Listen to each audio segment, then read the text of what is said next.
Assalamualaikum warahmatullahi wabarakatuh. Alhamdulillahirabbil alamin.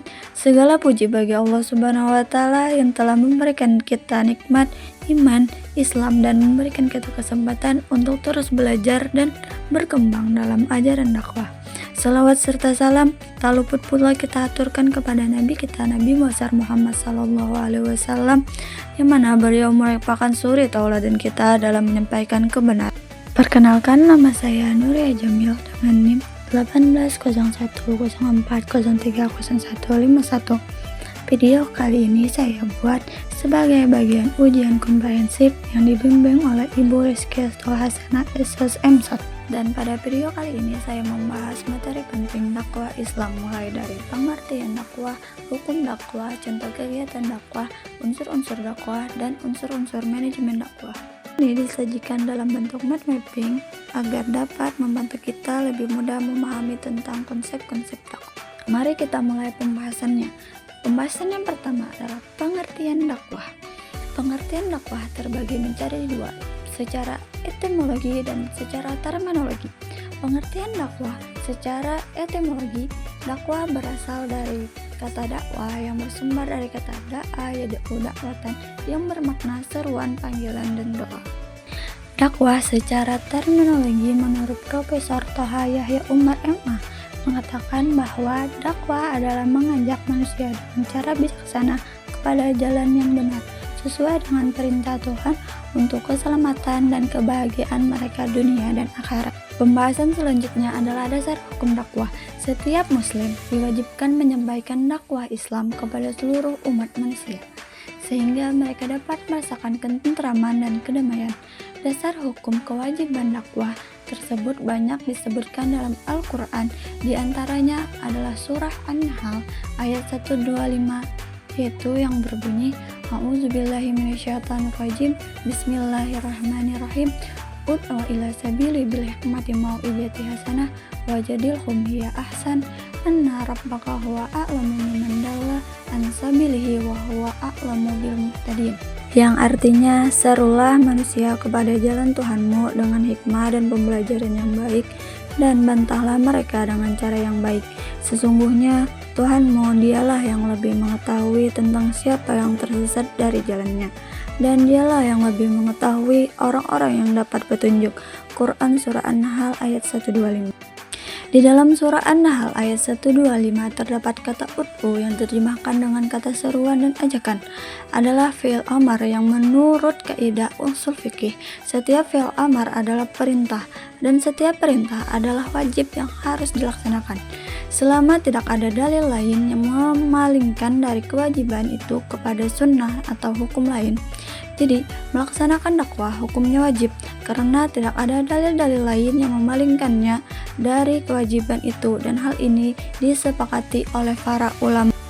Hanya saja terdapat perbedaan pendapat ulama tentang status kewajiban itu, apakah fardu ain atau fardu kifayah.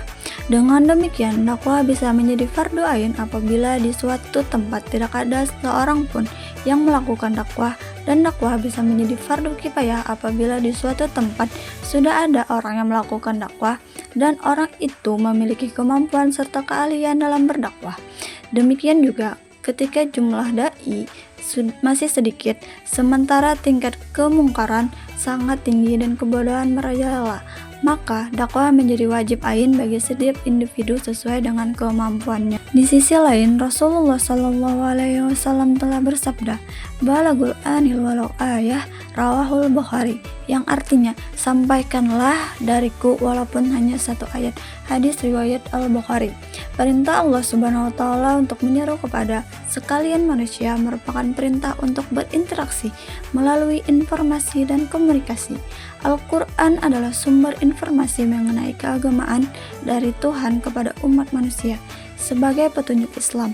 Demikian pula sabda Rasulullah SAW yang memerintahkan untuk menyampaikan sesuatu yang berasal dari Rasul, walaupun hanya satu ayat kepada orang lain. Ini menunjukkan bahwa Rasulullah SAW memerintahkan untuk menyebarkan informasi yang berasal dari beliau. Pembahasan selanjutnya adalah contoh kegiatan dakwah. Contoh kegiatan dakwah yang saya lakukan adalah yang pertama adalah menegur dan memberi nasihat kepada teman dengan cara yang baik dan ramah. Yang kedua, berbagi ilmu pengetahuan agama dengan keluarga dan teman. Yang ketiga, mengikuti kegiatan keagamaan seperti sholat berjamaah dan berpuasa sunnah. Pembahasan selanjutnya adalah unsur-unsur dakwah. Unsur-unsur dakwah terbagi menjadi 6. Yang pertama adalah dai. Yang dimaksud dengan dai adalah orang yang melakukan dakwah baik secara lisan, tulisan, ataupun perbuatan, baik sebagai individu, kelompok, ataupun organisasi maupun lembaga. Yang kedua adalah mad'u atau sasaran dakwah atau penerima dakwah baik individu maupun kelompok. Yang ketiga adalah maddah atau materi dakwah adalah isi pesan atau materi yang disampaikan dai kepada mad'u. Yang keempat adalah wasilah atau media dakwah, yaitu alat yang dipergunakan untuk menyampaikan maddah kepada mad'u. Yang kelima adalah tharikah atau metode dakwah. Kalau wasilah adalah alat yang dipakai untuk menyampaikan ajaran Islam, maka tharikah adalah metode atau cara-cara yang digunakan dalam berdakwah. Yang keenam adalah atsar atau efek dakwah. Setiap aksi akan menimbulkan reaksi. Demikian juga dengan dakwah. Jika dakwah telah dilakukan oleh seorang nabi dengan maddah, wasilah dan tharikah, tentu maka akan timbul respon atau efek dakwah kepada mad'u. Pembahasan yang terakhir adalah unsur manajemen dakwah. Manajemen dakwah merupakan proses pengelolaan kegiatan dakwah secara sistematis agar tujuan dakwah dapat tercapai secara efektif dan efisien. Dalam prakteknya, terdapat 4 unsur utama dalam manajemen dakwah, yaitu yang pertama adalah perencanaan dakwah atau at-taqtid. Perencanaan dakwah bertugas menentukan langkah dan program dalam menentukan setiap sasaran, menentukan sarana dan prasarana atau media dakwah, serta personil dai yang akan diterjunkan. Yang kedua adalah pengorganisasian dakwah atau at-tanzim. Pengorganisasian dakwah sebenarnya adalah suatu proses yang akan memudahkan. Hal ini telah direncanakan untuk direalisasikan karena telah dilakukan pembagian atau pengelompokan ke bagian yang lebih kecil. Maka pembagian tersebut bukan berarti memecah belah, namun pembagian itu dilakukan semata-mata untuk lebih menguatkan tujuan yang akan dicapai dengan rapi dan sistematis. Yang ketiga adalah pelaksanaan dakwah atau at-taujih, merupakan inti dari manajemen dakwah itu sendiri. Dalam proses pelaksanaan ini, semua aktivitas dakwah dilaksanakan. Dari sinilah aksi semua rencana dakwah akan terrealisasi, di mana fungsi manajemen akan bersentuhan langsung dengan para pelaku dakwah. Dan dari sinilah proses perencanaan, pengorganisasian, dan pengendalian atau penilaian akan berfungsi secara efektif. Yang keempat adalah pengawasan dakwah atau ar-raqabah, merupakan suatu yang harus ada dan harus dilaksanakan, karena kegiatan ini mengetahui dan memeriksa apakah pelaksanaan dan perencanaan tugas dikerjakan atau tidak. Hal ini dapat mengetahui apakah ada penyalahgunaan dan kekurangan dalam pelaksanaan kegiatan dakwah. Sekian pemaparan materi mind mapping ilmu dakwah pada kali ini, semoga dapat dipahami dan dimengerti.